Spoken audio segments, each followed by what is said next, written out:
Hello and welcome back to another KCC video. I'm Rob and today we'll be jumping into malicious compliance. Before we start, please hit that subscribe button and click the notification bell so you know when the next video goes live. Our first story today comes to us from Alex Wack. I'll make the quesadillas exactly as ordered, but you pay the dry cleaners. Let's jump right in. An autocorrect error and my son's hungry stomach reminded me of my first conscious malicious compliance.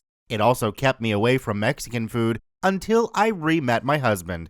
Back in the beginning of the 21st century, I was working in a cafe and sandwich shop. It was a 24/7 shop in a prime location, in an area with a lot of uni students and very active nightlife, and the road was a major artery for anyone traveling in or out of the city.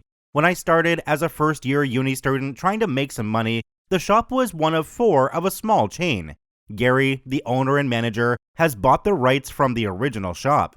Gary was also doing quality control for the shop because, at that point, every shop had separate vendors. Fast forward 2 years, the original owners decide to incorporate because they have a lot of offers for franchising and a couple of problems with quality control have appeared. So they bought back all the shops and instituted a more centralized approach to vendors.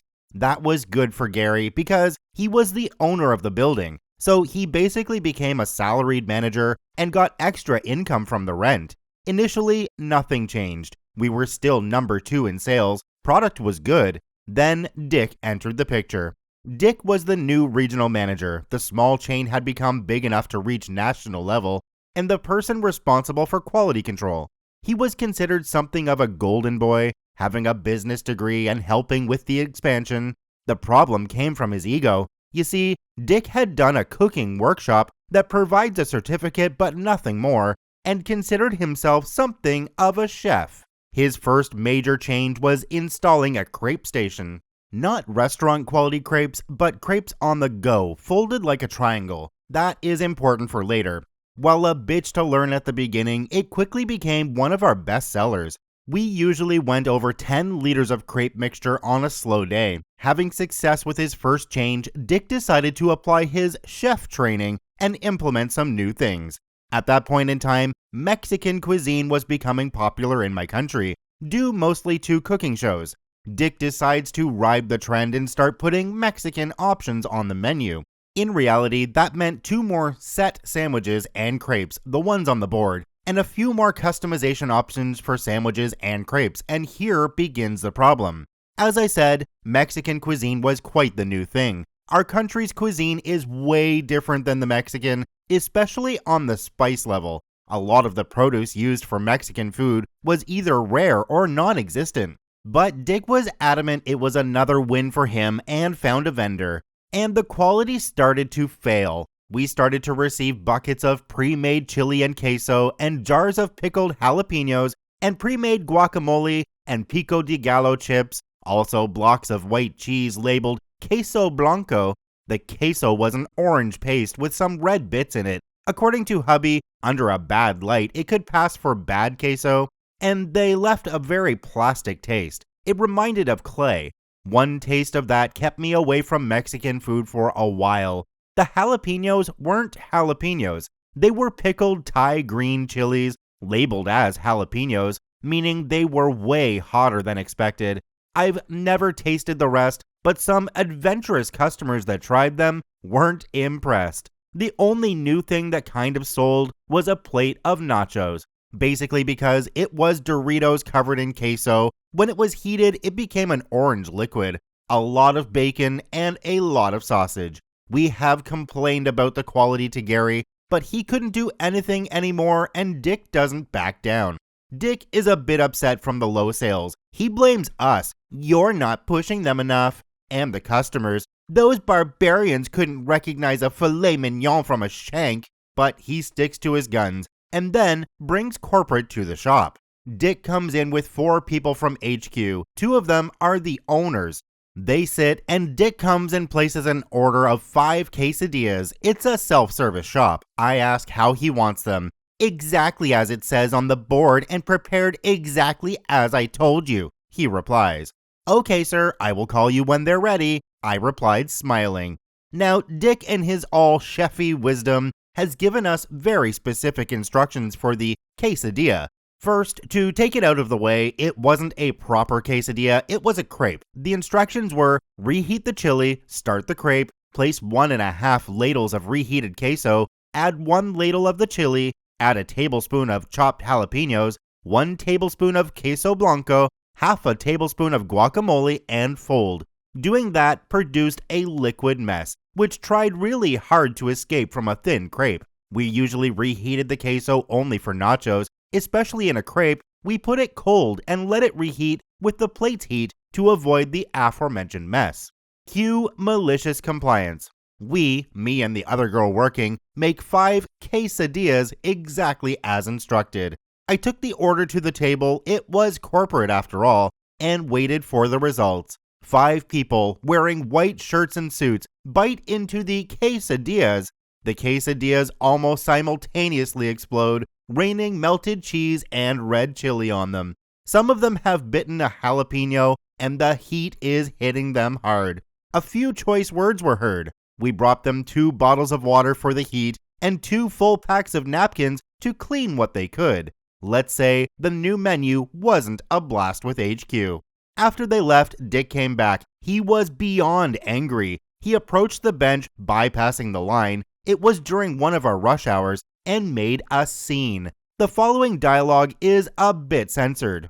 "You stupid bee, you made me look bad because you don't like Mexican food. You can't even follow basic instructions. The cleaning of your mess will be deducted from your pay," and some other more offensive stuff.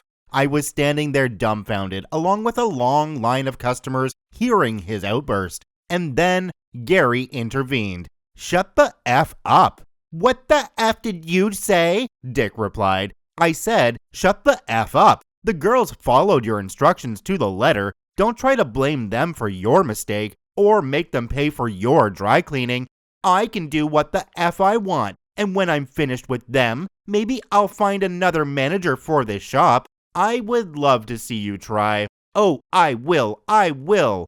And he stormed out. Fallout. Immediately, Gary called HQ and notified about what happened. He also gave an ultimatum. If something happened to his staff, the company would need to find a new location. 3 days later, we were notified that Dick was fired. While his outburst was the main reason, one of the owners had a really bad reaction to the jalapenos. A week later, the Mexican menu was removed. During that part, they found out that Dick had used the cheapest vendor for the new menu. The vendor had a reputation for shady practices, which partly explained the weird products. I stayed there until I finished uni and got a job in my field. The Mexican menu made a huge comeback 2 years before I left. This time, HQ had hired a proper chef to consult and find vendors. Now the ingredients are as authentic as possible, and pico and guac are made daily in-house. They also have good queso now, although it took me a long time to try it. And no pre-packaged, pre-made chili. In fact, no chili at all. My repulsion to Mexican food ended when my husband took me to a proper Mexican restaurant and finally tasted a proper Mexican meal. There are certain things that will just completely turn you off from a restaurant, especially if you work there. I worked at one that was well known for its roast beef sandwiches, a fast food place, that has a big hat on its logo. I was only there for 2 weeks when I was told to pick up a roast beef that fell on the floor, rinse it off in the sanitation sink, and then put it back on the slicer. That was my last day in that restaurant. Our second story comes to us from the same OP, Alex Wack. You are too important to take the first aid class? Have fun failing the test. Let's jump right in. I was browsing this subreddit when I stumbled on a malicious compliance that reminded me of one of my own. This happened in 2018. My husband and I own a company that works with companies to provide doctors and nurses for factories and construction, OSHA and first aid training, and some other things. One of our major accounts is a power company. We not only provide on-site personnel, but also train them on first aid. This particular company is very strict on their health and safety protocols. They require all their crews to have an up-to-date first aid certificate, and they had shelled out a decent amount of money to equip each of their sites including their offices, with 2 AEDs, automatic electric dischargers. We were also required to provide an adjusted training for their staff and crews. Because of the nature of the job, we trained them in 3 hours on 2 days' schedule. 1 day was theory because in a factory environment, instead of ABC, you EABC, with a written test at the end, and the next day was practical exam. We were scheduled for a 2-day training with this company. We were told it would be a small class, around 40 people, so I booked myself and our senior trainer. We arrived for the training, set up, get the roll call, and there was when it happened. As I said, this company is very hardcore on their health and safety. Except from the crews, they require every person that has even the slightest chance of visiting a power plant to have a current first aid certificate. This means we trained a lot of suits. As the room is filling up, I noticed John talking with a woman I didn't know. The conversation is heated, and I approach to see what's happening. Is everything okay? No, it's not. As I was saying to this man, I don't need to take the class. I did first aid in my previous company, and I have very important work. Yes, you could actually hear the capital letters, to do. As I explained, madam, we follow the company's policies about training, but I already know everything. Madam, your manager booked you for the class. He probably thinks it's more important than anything else. No, I'm very high in the company. If you don't release me immediately, you may lose your contract. At that point, she looked at us with crossed arms and a smug face. John, being a no-nonsense former trainer for the Army's Medic Corps, was ready to explode. Cue malicious compliance. There was a rule for the training set by the company that any personnel that could provide an up-to-date certificate could sign a waiver for the in-person training, but they had to take the test. I quickly provided this as an option to Karen. She wasn't completely happy, but she took it. I explained there were 2 tests, one in writing, one practical. She said fine and to notify her when it was time to take them. So, 2.5 hours later, she is sitting to take the written test. Immediately, I can see she is struggling, since most of the questions are tailored for an industrial setting. The test ends and we collect the papers. At a quick glance, I knew she had, at best, passed with a very low grade. Despite her struggling in theory, she just came for the test the next day. In this case, I knew she was going to fail. Along with their normal CPR, we had added AED training per company rules, and despite being a fairly easy and straightforward machine to use, she had serious trouble. So we pack up, go back to base. We rate the tests, and as expected, she was the only one who had failed both spectacularly. From the rest of 39 people, only 1 had failed the written test. We sent the results and certificates to the company. Aftermath. Monday morning just after we opened, I get a call from Chad, the company's COO. He is one of our major contacts because training was part of his responsibilities. The call went like this. Good morning, Whack. I'm calling about the results of the training. Good morning, Chad. I had a feeling you would call.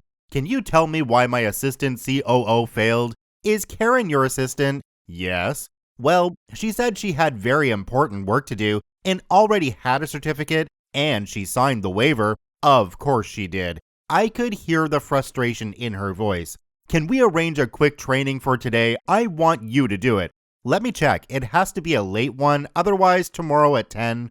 Chad, after some thinking, tomorrow then. See you at the office. The next day rolls up and at 10 sharp, I'm at the offices. I'm led to a conference room, glass all around, and told to wait. A few minutes later, Chad and Karen step into the room. She looked chastised. She sat across from me while Chad stood.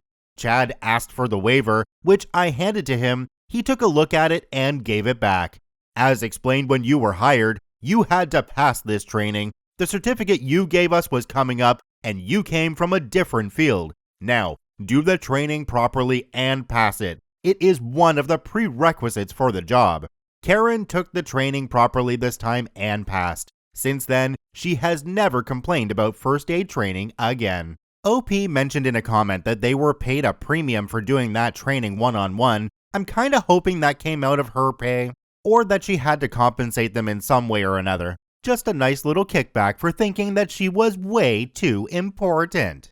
Our last story today is kind of along the lines of the previous one and comes to us from Cole Carmot. Just give them the test? Okay then, let's jump right in. Another story from my time as a first aid instructor, hurrah! Just as a quick introduction, at the time this story took place, I was the youngest instructor within the brigade, at age 16 teaching people that were sometimes 3 times my age. However, as the youngest instructor, I was often the first choice when younger students were being taught for a course. That was the case in this session. This story comes from when I was co-teaching a rather large class with one of the master instructors for the brigade. Our students were a brigade of Navy cadets, and their captain, sergeant, I don't know ranks honestly, but this guy might as well have been a drill sergeant with the way he was treating the cadets. We will call this fellow Kevin, simply because I can't think of a creative name for him. The course was a short one, CPR with AED training, roughly a 3-hour course with 1 break. We go over the ABCs, airway, breathing, circulation, choking, CPR in a pair, and how to use the automated external defibrillator, or AED. The instructions we got from their command were extremely specific, as this was the military and had to follow exact instructions. For context, the master instructor was the first aid instructor for this base before anyone asks. Technically, Kevin outranked him, and I guess that makes me a civilian consultant. We got through the first part of the class with little issue, but Kevin was being a jerk towards us instructors, telling us it wasn't necessary to say that. That's common knowledge. Obviously, he didn't want to be there. I wish I can say this isn't a common thing to experience while teaching these shorter lessons, but I'd be lying. After the break, we were going to be teaching the AED and then have the final test. Kevin wasn't having it. The AED literally walks you through every single step. There is no need to go over it. It is true that AEDs do have voice directions, instructing the user exactly how to use it, and visual references on the pads themselves on where to put them on the body. There are no settings on the AED other than the volume of the machine. It does all the readings itself and adjusts accordingly. In all terms, they are designed so that anyone can use them, and in some parts of Canada, you don't actually need a certification to be permitted to use them. However, as explained, this is technically a military course, and we needed to teach exactly the way the higher-ups tell us. We tried to explain that to Kevin, but he said, just give them the test. As the master instructor was a lower rank than him, he had to obey. However, when the Kevin turned away to go have a smoke during the break, the master instructor took the remotes for the AED out of the cases and threw one to me. I knew exactly what he wanted me to do. For context, the AEDs we use for training are not real AEDs. They are nothing more than glorified tape recorders that cost almost $500 per unit, plus the replacement pads. All they do is light up, convey the instructions on how to use it, and then it waits for 2 minutes to repeat the cycle. However, the remote for this thing is where things get interesting. One remote works on the nearest AED to it, not just the one it comes with. With the remote, we can simulate complications with the AED. Low batteries, moisture on the pads, too much hair on the body, no shock required. The AED is pretty much plug in and use, but it is also intelligent enough when it was too dangerous to deliver a shock, and we were going to simulate that. Normally, we don't use these remotes for the final test. They are normally just used to show the different failures the machine can have and how to fix them. But the master instructor seemed to want to stick it to Kevin. We applied a little moisture to the training dummies, and when the students returned from the break, we explained we were going right to the hands-on test at their sergeant's request. We explained that the AED would walk everyone through how to use it and handed them out. They were required to do 5 minutes of CPR in pairs for the hands-on test while using the AED, showing they are capable of doing it. We let them get through their first set of compressions and had the AED activate once, and then we started using the remote. Suddenly, all the AEDs were freaking out. Alarms everywhere. Wee-oo, moisture, moisture, kept echoing through the room. Kevin asked us what was going on, but Master Instructor simply said, You told us to give them the test, so we did. Only one of the pairs out of the 20 were able to understand what was happening and took the towel that was provided to them in the AED kit and dried off the training dummy before continuing their 5 minutes. 2 students passed. 38 students failed that course. The master instructor told me that Kevin got chewed out by his superiors after he had to explain to them and our organization why nearly everyone in the course failed. 2 weeks later, I was asked to return to the base and help teach the lesson again. Another easy paycheck, nothing to complain about there. The drill sergeant was there again, but he was strangely quiet, and we got through the lesson proper in half the time it took when drill sergeant was interrupting every 5 minutes.